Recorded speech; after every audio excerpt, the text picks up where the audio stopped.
1 लाखाहून जास्त पगार असला तरी तुम्ही फायनान्शियली फ्री कधीच होणार नाही. बहुतेक इंडियन्स हे मानतात की माझा इन्कम वाढला की माझी लाईफ सेट होऊन जाईल. पण एक गोष्ट लक्षात घ्या, इन्कममुळे वेल्थ क्रिएशन होत नाही.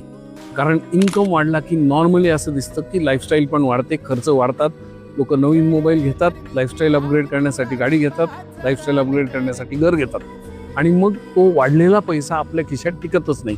दिस इज दी एक्झॅक्ट प्रॉब्लेम. तुम्हाला जर फायनान्शियल फ्रीडम हवं असेल तर तुम्ही पैसे कमवल्यानंतर कसं वागता, म्हणजे तुमचं बिहेवियर काय आहे हे खूप महत्त्वाचं ठरतं, ना की तुम्ही किती पैसे कमवता.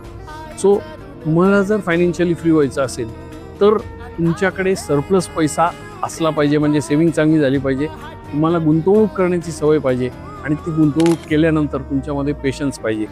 तरच चान्स आहे की तुमच्याकडे फायनान्शियल फ्रीडम येईल. नाहीतर खूप पैसे कमवून सुद्धा तुम्ही मध्यमवर्गीय किंवा गरीबच राहाल.